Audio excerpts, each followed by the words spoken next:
নমস্কার। আজ আমি পাঠ করছি গল্প 'গোপন বিয়ে'। এই গল্পের কলমে আছেন অনন্য শফিক। পর্ব ১ম পর্ব। এই গল্পটা অসাধারণ একটা গল্প তোমাদের মাঝে শেয়ার করলাম। আশা করছি ভালো লাগবে। লেখকের এই গল্পটা আমার কাছে অনেক ভালো লেগেছে, তাই তোমাদের মাঝে শেয়ার করলাম। আশা করছি তোমাদেরও ভালো লাগবে। শুনতে থাকো। আমি প্রেগনেন্ট। হড়হড় করে বমি করে বিছানা ভাসিয়ে দিলাম আমি। আমার মাথা ঘুরে পড়ে গেলাম নিতুলের বুকের ওপর। নিতুল এক হাতে আমায় জড়িয়ে ধরে অন্য হাতে আমার নাভি চেপে ধরলো। তবুও বমি কমছিল না। তখন দৌড়ে এলেন আমার শাশুড়ি ইয়াসমিন বেগম। তার হাতে লেবু পাতা। তিনি সেই লেবু পাতা কষলে আমার নাকে ধরলেন। বমিটা তখন কমলেও সকালে আবার শুরু হলো সেই হড়হড় করা বমি। তারপর খেতে বসলে খাবারে অনীহা। কেমন যেন একটা ভটকা গন্ধ সবসময় নাকে লেগেই থাকে। আমার শাশুড়ি মা বেশ চিন্তিত হয়ে গেলেন আমায় নিয়ে। বিয়ের ৪ দিনের মাথায় একটা মেয়ের এমন হবে কেন? তিনি আমায় দ্রুত ডাক্তারের কাছে নিয়ে গেলেন। ডাক্তার আমায় দেখে পরীক্ষা দিলেন। রিপোর্ট এলো। তিনি আমার শাশুড়ি মাকে বললেন, আপনার সুখবর, বিশেষ খবর আছে। আমার শাশুড়ির চোখগুলো বড় বড় হয়ে গেল। বড় বড় করে তাকিয়ে রয়েছেন। কি সুখবর? তরুণ আর সুন্দর চেহারার ডাক্তার সাহেব মিষ্টি করে হেসে বললেন, আপনি দাদি হতে চলছেন। আমার শাশুড়ি কথাটা শুনে মুখ আধার করে ফেললেন, আর মাথা থেকে পা পর্যন্ত যেন মুহূর্তে ঘেমে উঠল। ডাক্তার সাহেব আমাদের এমন অবস্থা দেখে বললেন, কি ব্যাপার? আপনারা দেখি সুসংবাদ পেয়েও অসন্তুষ্ট? আমার শাশুড়ি অতি কষ্টে হেসে বললেন, না না, খুশি হব না কেন? আসি, আজ আসি। ডাক্তারের চেম্বার থেকে বেরিয়ে এলাম আমরা। বাইরে এসে জনশূন্য একটা জায়গায় আমার হাত ধরে টেনে নিয়ে গিয়ে আমার শাশুড়ি বললেন, তোর বাপ একটা ২ নম্বর জিনিস আমার বাড়িতে চালান করে দিয়েছে। এই জন্যই তো না চাইতেই কত কি উপঢৌকন দিয়ে দিল বিয়েতে। আমি তোকে আর আমার বাড়িতে পর্যন্ত নিব না। বেশ্যা মেয়ে ছেলে আমার ঘরের চৌকাঠ পেরোতে পারবে না। আমার হঠাৎ করে কান্না পেয়ে যাচ্ছিল, কারণ আমি আগে সতর্ক থাকা উচিত, এমন ভুল হয়ে গেছে। বাবা মাও তো এ ব্যাপারে কিছুই জানে না। জানি শুধু আমি আর নিতুল। এখন কি হবে? আমার শাশুড়ি বললেন, বাড়িতে গিয়ে তোর বাপ মাকে বল তুই যার সাথে শুয়ে পেট বড় করেছিস তার কাছে তোকে তুলে দিতে। শাশুড়ির এই কথা শুনে লজ্জায় এবং ঘৃণায় আমার চোখ ফেটে জল এসে গেল। হঠাৎ মাথাটাও কেমন ঘুরে উঠল। পেটে চক্কর দিয়ে শুরু হলো বমি। এমন ভাবে বমি হচ্ছিল যেন আমি এক্ষুনি মরে যাব। গতদিন আমার বমির শব্দ শুনে যে শাশুড়ি দৌড়ে লেবু পাতা নিয়ে এসেছিল, সেই শাশুড়ি আমার বমি করার দৃশ্য দেখে যেন আর একটু মজা লুটছে। আমি অতি কষ্টে একটা বিদ্যুতের থামে ভর করে দাঁড়িয়ে বমি করতে লাগলাম, আর এক হাতে নিজেই নিজের নাভিতে শক্ত করে চেপে ধরলাম। আর এই সময় মনে করতে লাগলাম নিতুলের কথা। নিতুলের সাথে আমার প্রথম বিয়ে হয়েছে আর ১ বছর আগে। সেই বিয়ে ছিল আমাদের লুকোনো বিয়ে। আমরা যে প্রেম করে গোপনে বিয়ে করেছি, সেই প্রেম কিংবা বিয়ে সম্পর্কে কেউ জানতো না। জানতো না নিতুলের জন্যই। সে নতুন চতুর টাইপের ছেলে। আর নিতুলের আমায় বলেছিল তার পরিবার খুব কড়া এই বিষয়ে। তাদের ছেলে প্রেম করে কাউকে বিয়ে করেছে, এমন খবর শুনলে তাকে তেজ্য পুত্র করে দিবে তার বাবা মা। এর আগে নাকি এরকম কারণে নিতুলের এক চাচাতো ভাইকেও তেজ্য করা হয়েছে। কি সাংঘাতিক ব্যাপার! এই জন্যই তো আমাকে সবকিছু লুকিয়ে রাখতে হয়েছিল। তারপর আবার নতুন করে একজন ঘটকের মাধ্যমে আমাদের বিয়ে হলো। আর আমাদের এই ২ পরিবারের কেউ জানে না নিতুলের আর আমার আগের থেকেই বিয়ের পরিচয় আছে। কিন্তু এখন যে ঘোর বিপদে পড়েছি, কি হবে? নিতুলের কাছে কোনো কিছু জিজ্ঞেস না করে তো আমি কিছু করতে পারবো না। এমনকি শাশুড়ির কাছেও কিছু বলতে পারবো না। আর শাশুড়ি যে আমায় এক্ষুনি বাড়ি চলে যেতে বলছেন। বাড়িতে গিয়ে আমি কি জানাবো বাবা মাকে? আমার শাশুড়ি ইয়াসমিন বেগম আমাকে এখানে রেখে কখন অদৃশ্য হয়ে গেছেন সেই খেয়াল করিনি আমি। বমি থামলে হঠাৎ সামনে চেয়ে দেখি তিনি সেখানে নাই। তারপর আস্তে আস্তে হেঁটে আশেপাশে খুঁজেছি, কোথাও তিনি নাই। তাহলে তিনি আমায় রেখে এখানে বোধহয় বাড়িতেই ফিরে গেছেন। আমার মতো অসতীকে তিনি আর সাথে করে নিয়ে যাবেন কেন? কিন্তু আমার মাথা ঘুরতে লাগলো এই ভেবে যে আমি নিজেকে কি করে সতী প্রমাণ করব। রাস্তার ধারে একটা ইটের উপর বসে থেকে ভাবছি কি করব আমি। এদিকে সন্ধ্যা গলে গাঢ় রাত্রি নেমেছে পৃথিবীতে। দূরের সব বাতি জ্বলে উঠেছে শহরে। কিন্তু আমি যেখানে বসে আছি এখানে কোনো বাতি নেই। কারণ এই জায়গাটা জনশূন্য। কেন জনশূন্য কি জানি? এখানে বসে থাকতে আর ভালো লাগছে না। উদ্দেশ্যহীন এখানে বসে থাকে লাভ কি? এটা তো আর সিনেমার কোনো গল্প নয় যে নায়িকা ঘোরতর বিবাদে এভাবে অন্ধকারে একা একা বসে থাকবে। আর হুট করে কোথা থেকে যেন নায়ক এসে তাকে ঘিরে ফিরে নিয়ে যাবে। কিন্তু এখন থেকে উঠে কোথায় বা যাবো আমি? কার কাছে গিয়ে এসব কথা বলবো? আমার তো মনে হয় বাবা-মাও এসব কথা বিশ্বাস করতে চাইবে না। তারা সন্দেহ করে বলবে, "কার সাথে তোর সম্পর্ক ছিল বল?" অবশ্য একটা গুন্ডা মতো ছেলে যার নাম হিমেল, সে আমার পিছন পিছন সবসময় ঘুরতো। বাবা-মা যদি হিমেলকে নিয়ে আমায় সন্দেহ করে? মশা কামড়াচ্ছে আমার হাতে পায়ে। আর হঠাৎ সামনে তাকিয়ে দেখলাম আমার কাছ দিয়েই একটা মাঝবয়সী লোক একটা মেয়েকে জড়িয়ে ধরে নিয়ে হেঁটে হেঁটে পেছনে যে পুরনো আধভাঙা ভবনটা আছে সেই ভবনটার দিকে চলে গেল। বিষয়টা আমি ঠিক বুঝতে পারলাম না। খানিক পর আরেকটা অল্প বয়স্ক ছেলে একটা মেয়েকে নিয়ে এসে বসলো আমার থেকে খানিকটা দূরে। আমি ছেলেটি মেয়েটিকে নিয়ে আমার সামনে মেয়েটির গা থেকে কাপড় খুলে নিল। আর মেয়েটি কি সব অশ্লীল কথা বলতে লাগলো ছেলেটির সাথে। তখন আমি বুঝতে পারলাম আসলে এই জায়গাটি দিনে জনশূন্য থাকলেও রাতে এটা জনপূর্ণ। এবং এটা ভালো জায়গা নয়, পাপপুরী। পাপ যেখানে হয় সেখানে সব সময় অন্ধকার ঢাকাই থাকে। আমার এখন খুব ভয় করছে। যেভাবেই হোক এখান থেকে বেরোতে হবে। এখান থেকে আমাকে জলদি কেটে পড়তে হবে। না জানি কখন এসে নিজের ওপর বিপদ চেপে বসে। কিন্তু কপাল মন্দ হলে যা হয়, বাবার সাথে সাথে বিপদ শুরু হয়ে গেল। হঠাৎ একদল ছেলে এসে আমার চারধার ঘিরে ধরলো। তারপর ওদের থেকে একটা ছেলে আমার শরীরের কাছে এসে নাক টেনে ঘ্রাণ শুঁকে নিতে লাগলো। বলল, এরে বাবা, এত অনেক দামি জিনিস রে। আর একটা ছেলে যখন আমার পিঠ টিপে দিয়ে বলল, একেবারে বালিশের মতো নরম। আমি ভয়ে কেঁপে উঠলাম। তখন একটি ছেলে বলল ফিসফিস করে, কত রে তোর? ঘন্টায় কত নিস?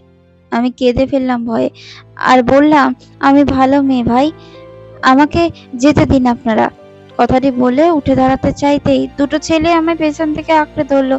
আর একটি ছেলে এসে আমার বুকে তার হাত ছুঁয়ে দিয়ে বলল, ফিস বাড়াতে সব মাগিরাই প্রথম প্রথম এমন বাহানা করে, কিন্তু তোকে আমার ফিস টিস কিছু দিবই না আজ, হা হা হা। বলেই ছেলেটা আমার চুল টেনে ধরে আমার ঠোঁটে ঠোঁট ছোঁয়াতে চাইলো। আর তখন বমিতে একেবারে ওই ছেলেটার সারা শরীর নষ্ট হয়ে গেল। কিন্তু এই ছেলেগুলো এতই নোংরা যে আমার বমি করা অবস্থায় কাড়াকাড়ি শুরু করলো, যেন ওরা কোনো মানুষ নয়, কুকুর। অনেকদিন পর সামান্য খাবার আগে কে খাবে তা নিয়ে ওদের ভীষণ প্রতিযোগিতা। ছেলেগুলো আমায় ফেলে দিল নিচে। তারপর আমার শরীর থেকে এক এক করে খুলে নিতে লাগলো কাপড়। আমার নিচে নিচু করে পাথর আর ইটের টুকরো। পিঠে ভীষণ ব্যথা পেয়েছি।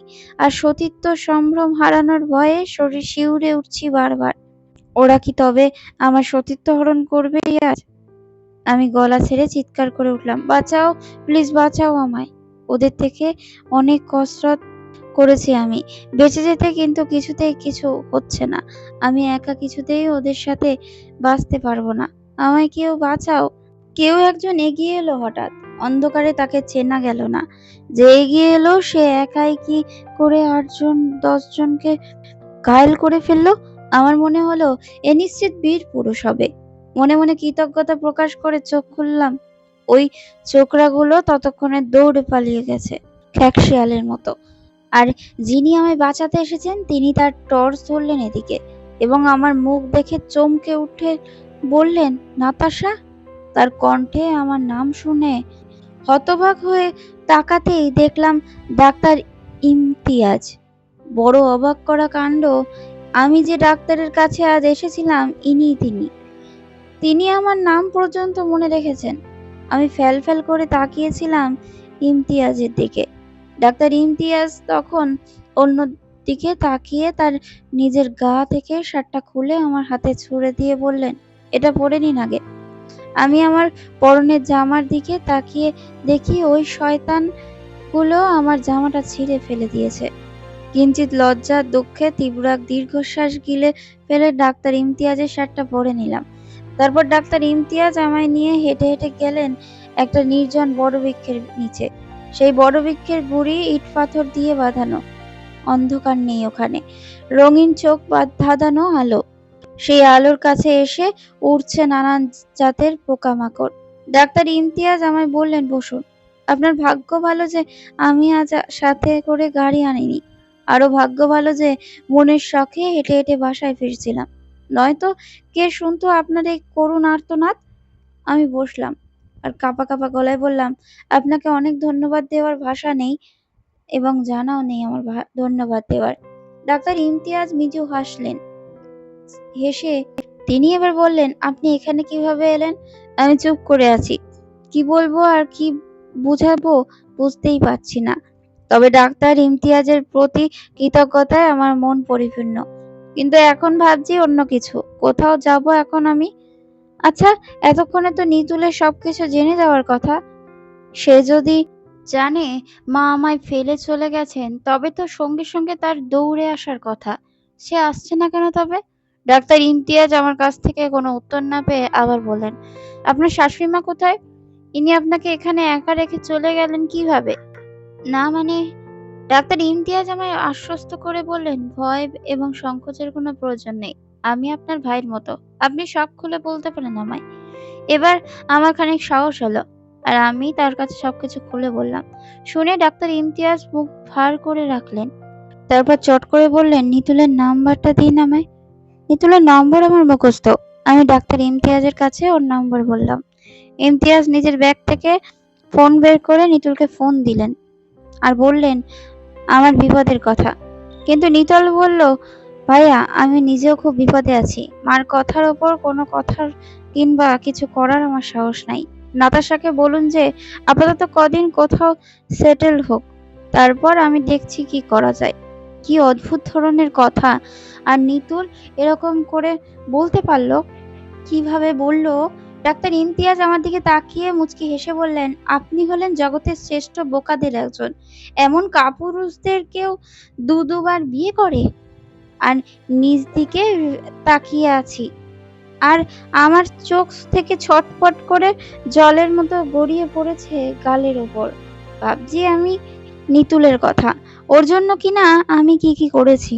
আর আজ যখন ওর জন্যই আমার ঘোর বিপদ, তখন সে আমায় বিপদে ফেলে রেখে বলছে কোথাও সেটেলড হয়ে নিতে। মানে রাস্তায় রাস্তায় কদিন আমি ঘুরবো আর সে থাকবে তার মায়ের আদরে। ও মেয়ে!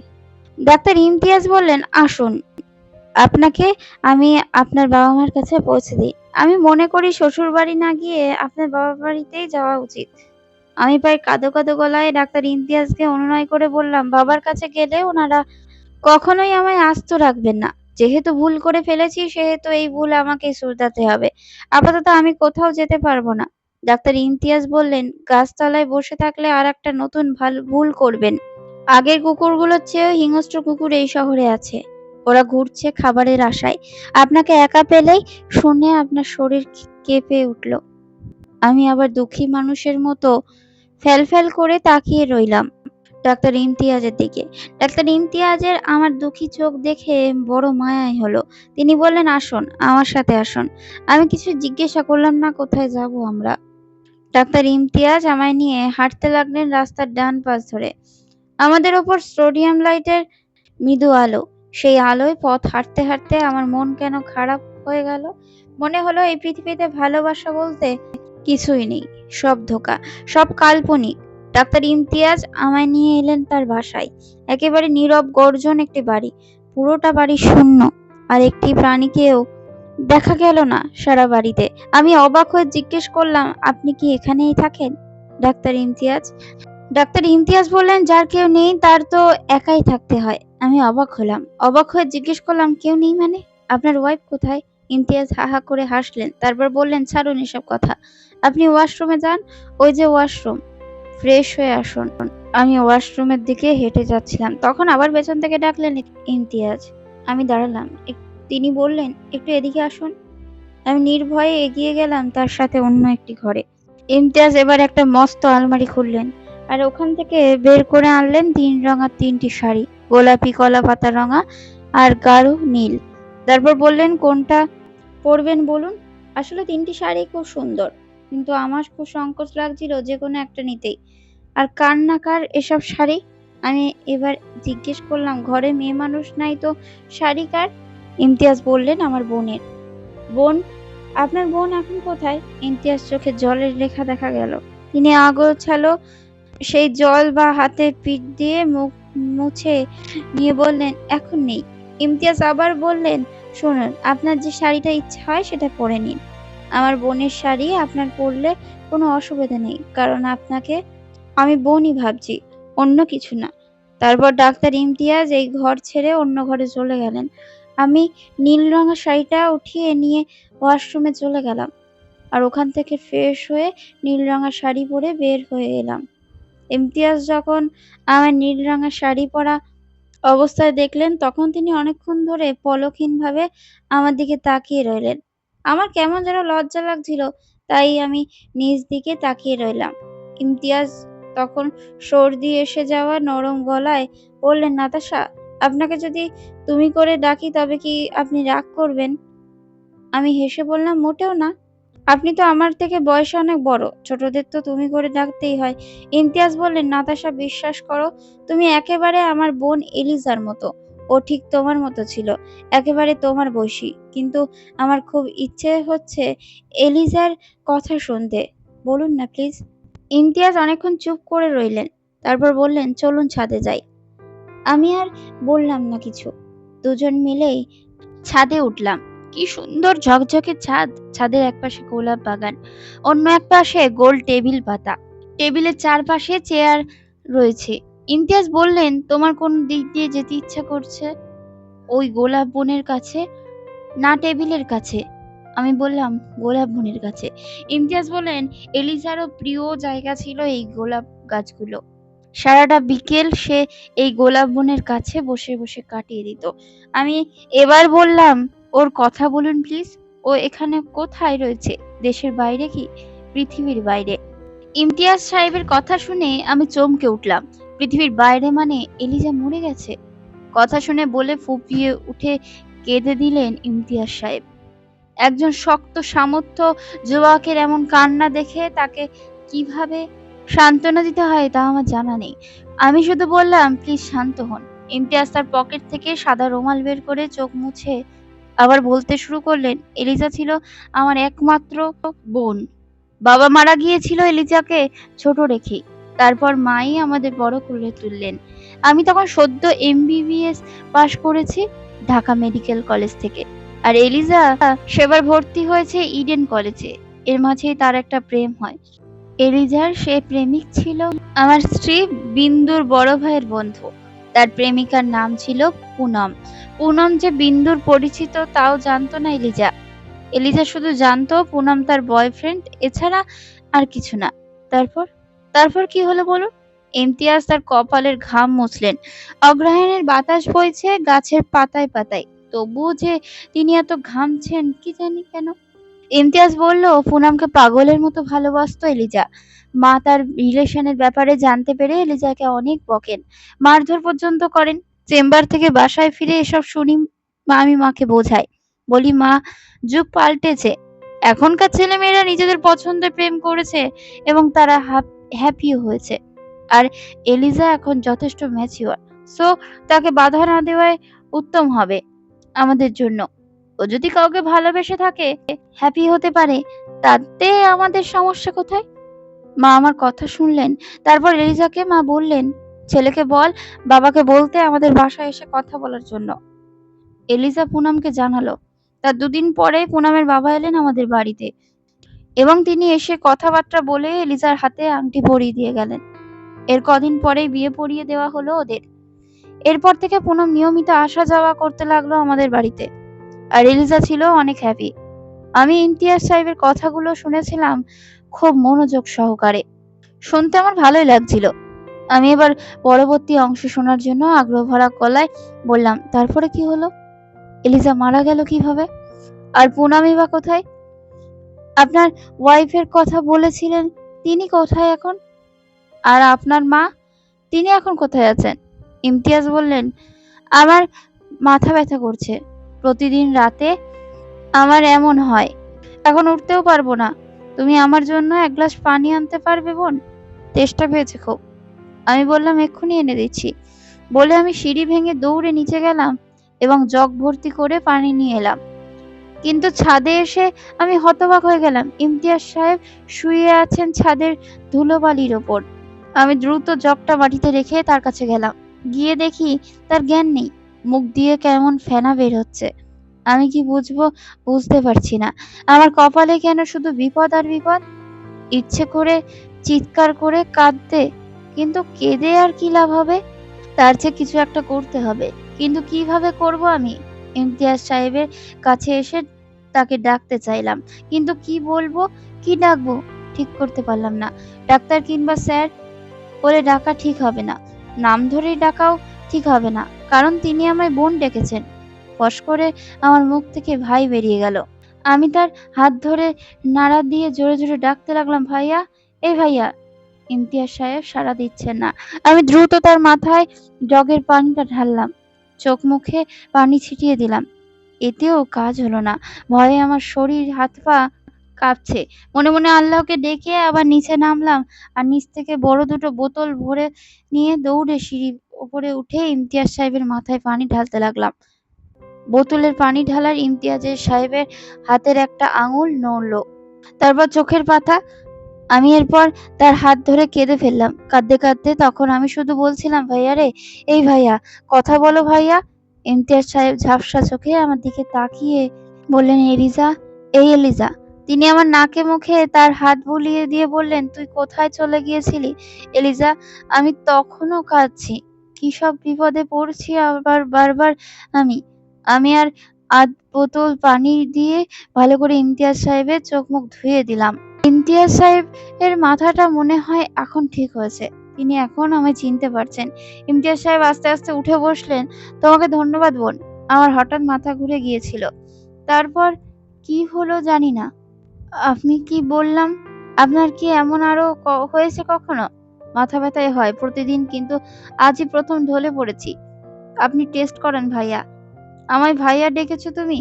খুশিতে আত্মহারা হয়ে উঠলেন ইমতিয়াজ। আর তিনি আমার একটা হাত টেনে নিয়ে বললেন, ভেবেছিলাম পৃথিবীতে আর কেউ নেই, তাই ধুকে ধুকে শেষ হয়ে যাব। কিন্তু এখন মনে হচ্ছে বেঁচে থাকাটাও মন্দ না। যার কেউ নেই তারও কেউ জুটে যায়। আমারও জুটে গেছে, আমার বোন জুটে গেছে। ইমতিয়াজ ভাইয়া পরবর্তী ঘটনাটা তখনই বলতে চেয়েছিলেন, কিন্তু আমি তাকে শাসনের গলায় বললাম, আগে খাওয়া দাওয়া করে ঘুমোক, সকালে বেলা যখন আপনার শরীর ভালো লাগবে তখন বলবেন। ইমতিয়াজ ভাইয়া বললেন, আচ্ছা। সকালবেলায় ইমতিয়াজ ভাইয়া আগে ঘুম ভেঙে উঠে গেল, আর আমি নীল শাড়িটা পরে গিয়ে ছাদে গোলাপ বনের কাছে দাঁড়ালাম। সকালের শীতের বাতাসে কেমন যেন কাঁপছে, আর শাড়ির আঁচল উঠছে পালতোলা নৌকার বাদামি মতন। আমার খুব ভালো লাগছে। হঠাৎ আকাশের দিকে তাকালাম, কি সুন্দর নীল ঝকঝকে তকতকে আকাশ। আকাশের সাথে যেন মিশে যাচ্ছিল আমার শাড়ির আঁচল। না চাইতেও আমার মুখ থেকে বেরিয়ে এলো দুটো লাইন, আকাশ তোমার নীলের সাথে মিললে তোমার শাড়ির আঁচল বলবে তখন দুঃখ ছেড়ে আমার সাথেই মিশবে, যা চলো। আমি তখন একটা গোলাপের পেটে হাত বুলিয়ে দিচ্ছিলাম, একটা লাল টকটকে গোলাপ। আর তখনই ছাদে উঠে এলেন ইমতিয়াজ ভাইয়া। তিনি এসে বললেন, গুড মর্নিং গোলাপজান বিবি। পেছনে তাকিয়ে দেখি ইমতিয়াজ ভাইয়া। তার মুখ থেকে গোলাপজান নাম শুনে আমারও ভীষণ হাসি পেয়ে গেল। ইমতিয়াজ ভাইয়া বললেন, তোমাকে বেশ লাগছে, একেবারে আকাশের নীলের সাথে মিশে গেছো তুমি। আমি না মিশলেও আমার দুঃখগুলো মিশে গেছে ভাইয়া। বেশ তো, যে আকাশ হতে জানে সে মহৎ হতেও জানে। তারপর আবার আমরা বসলাম গোলাপ বনের কাছে। একটা প্রজাপতি তখন ভূ ছোট দিয়ে চলে গেল আমাদের পাশ কাটিয়ে। তারপর আরেকটা খুব ভালো লাগছিল তখন। আমি বললাম, ভাইয়া আপনার শরীর কেমন? ইমতিয়াজ ভাইয়া মৃদু হাসলেন, তারপর ফুলগুলির দিকে তাকিয়ে বললেন, ভালো আছি। এবার আমি কিছু একটা তাকে বলতে চাইছিলাম, কিন্তু ঠিক তার আগেই তিনি বলে উঠলেন, ঠিক এভাবে আরো ৩ বছর আগে আমি আর এলিজা বসেছিলাম মুখোমুখি। এলিজার চোখ ভরা জল তখন। সে আমায় ভেজা গলায় বলল, "ভাইয়া, ভাবির সাথে না আগে থেকে পুনমের পরিচয় ছিল?" আমি অবাক হয়ে বললাম, "তাই নাকি? তাহলে তো ভালোই।" বাবির বড় ভাইয়ের বন্ধু পুনম। আচ্ছা, খুব ভালো। ভালো না ভাইয়া?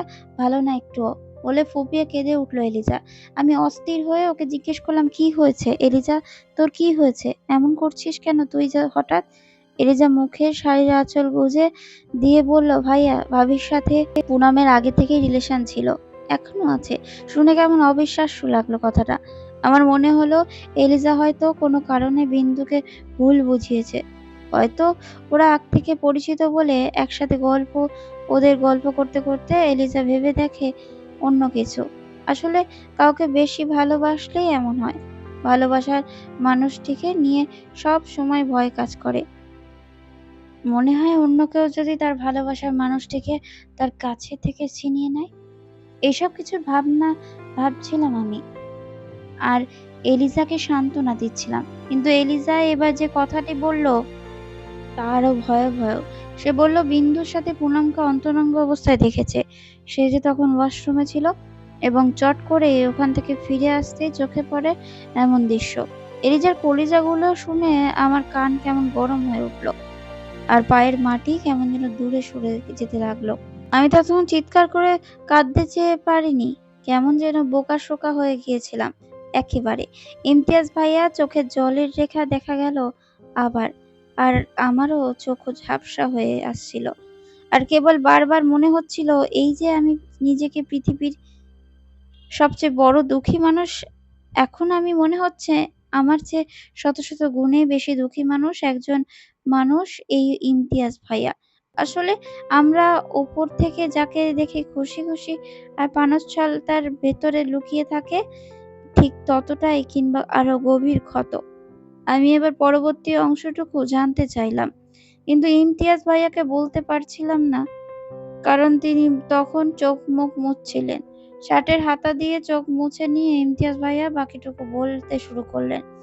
তিনি এবার বললেন, কলিজার কাছ থেকে এই কথা শুনেও পুরোপুরি বিশ্বাস হয়নি, কারণ দুটা বছর এক ছাদের নিচে কাটিয়েছি আমি আর বিন্দু। এতগুলো দিনেও বিন্দুকে সন্দেহ করার মতো কোনো কিছুই আমার চোখে পড়েনি।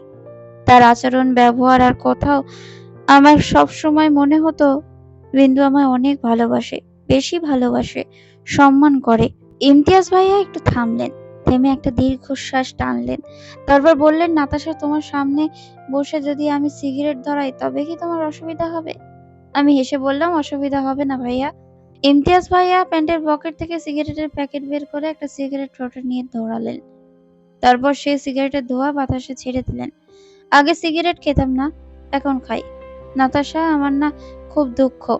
আমি এই দুঃখের কথাগুলো কাউকে কোনোদিন বলতে পারিনি। দুঃখ থেকে জন্ম নেওয়া বুকের ভেতরে জমা কান্নাগুলো ধোঁয়ার সাথে উড়িয়ে দিয়েছি। আমি বললাম, ভাইয়া, আল্লাহ আপনাকে একদিন সুখী করবেন। ইমতিয়াজ ভাইয়া বললেন, মৃত্যুর আগে নয়, মৃত্যুর পরে হতে পারে। তারপর আবার বলতে শুরু করলেন, আমি এলিজাকে বলেছিলাম, এলিজা, তুই পুনমের সাথে কিংবা তোর ভাবির সাথে এমন বিহেভ করবি যেন ওরা বুঝে না তুই কিছু জানিস। বাকিটা আমি দেখছি। এলিজা বলল, আচ্ছা। এরপর দিন সকালবেলা পুনম চলে গেলে ওদের বাড়িতে পুনম চলে যায় পরই থেকে বিন্দুর কেমন যেন মন ভার। রাতে আমার সাথে সেদিন একটিও কথা বলল না বিন্দু। কি অদ্ভুত কাণ্ড! এই দুদিন পর হঠাৎ করেই যা শুনবেন তা আপনারাও খুব কষ্ট পাবেন এবং দুঃখ পাবেন। এমন একটা গল্প, অনেকটাই কষ্টের গল্প। আশা করছি তোমাদের ভালো লাগবে শেষটুকু শুনতেও, এবং গল্পের শেষ পর্বগুলো শুনতে পাশে থেকো সবাই। আর গল্পগুলো যদি ভালো লেগে থাকে চ্যানেলটিকে সাবস্ক্রাইব করে রেখো এরকম সুন্দর সুন্দর গল্প পাওয়ার জন্য।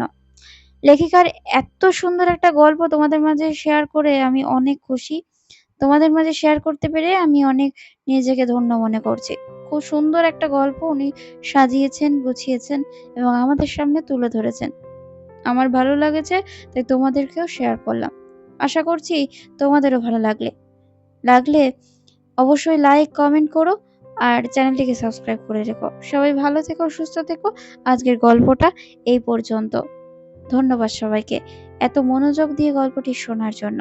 ফিরে আসবো পরের পর্বে।